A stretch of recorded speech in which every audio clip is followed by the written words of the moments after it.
আমরা অলরেডি 1 মিলিয়নের উপর রোহিঙ্গাকে বলতে গেলে পুষতেছি অনেক বছর ধরে, 19 সাল থেকে বলতে গেলে 5-6 বছর ধরে, এবং সেটা কিন্তু আমাদের অনেক ক্ষতি করে দিয়েছে।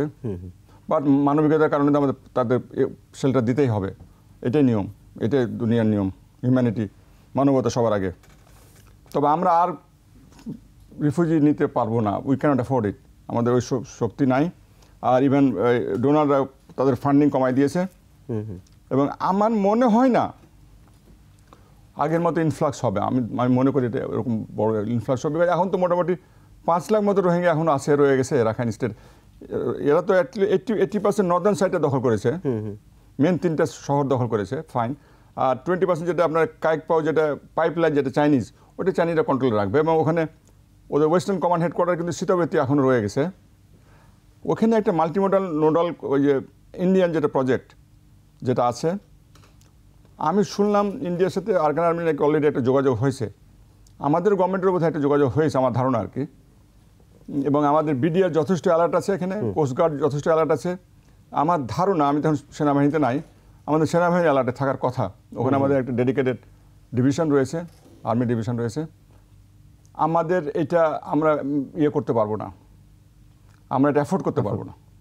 সিকিউরিটি পয়েন্টের সিকিউরিটি বলেন, এনভায়রনমেন্ট বলেন, ইকোনমি বলেন, সোশ্যাল প্রবলেম বলেন, ক্রিমিনাল অ্যাক্টিভিটিস বলেন, এই চিন্তা করলে আমরা এটা অ্যাফোর্ড করতে পারবো না।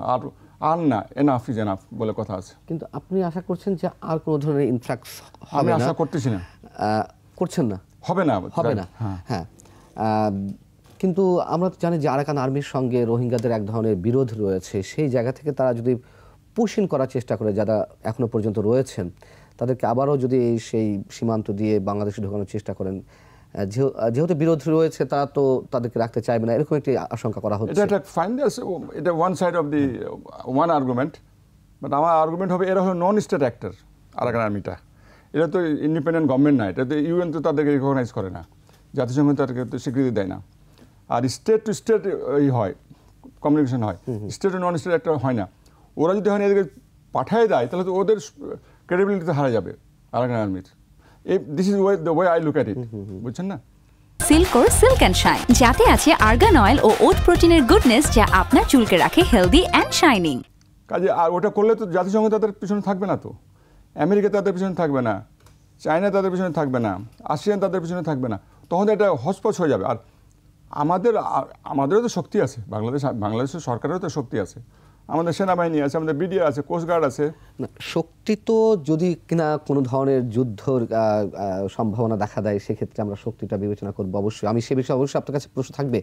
কিন্তু এখানে তো আগে যে মানুষগুলো এখানে ঢোকার চেষ্টা করবে বা ঢোকানোর চেষ্টা করবে, সেক্ষেত্রে শক্তি আমরা কাদের বিরুদ্ধে প্রয়োগ করব? না, আপনার কনটেক্সটটা বুঝতে হবে। ওইখানে যেটা হয়েছিল ওই সময়, সেটা হলো তাতমাদ মায়ানমার আর্মি সেখানে জেনোসাইড করেছিল।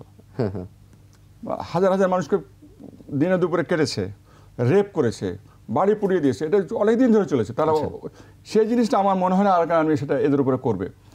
এরা যদিও এদের বিরুদ্ধে যুদ্ধ করেছে, এগ্রিড, এরা কিন্তু তাতমাদের সাথে মায়ানমার আর্মির সাথে ওদের উপায় ছিল না, তাদেরকে প্রেশার দেওয়া হয়েছে, তোমরা আসো, ওরা রেশার দিয়েছে, খেতে দিয়েছে, ওরা গরিব মানুষ যুদ্ধ করছে, হেল্প করেছে। বাট এটা ওরা মনে হয় না, এটা আমার ধারণা, ওই জিনিসটাও তারা করতে পারবে না, যেখানে অ্যাফোর্ড দিস। ওরা তো জেনোসাইড করতে অ্যাফোর্ড করতে পারবে না। ওরা তো একটা ফ্রেজাইল একটা এন্টিটি, এটা নন স্টেট একটা। এটা করলে আমার মনে হয় তারা সামাল দিতে পারবে না।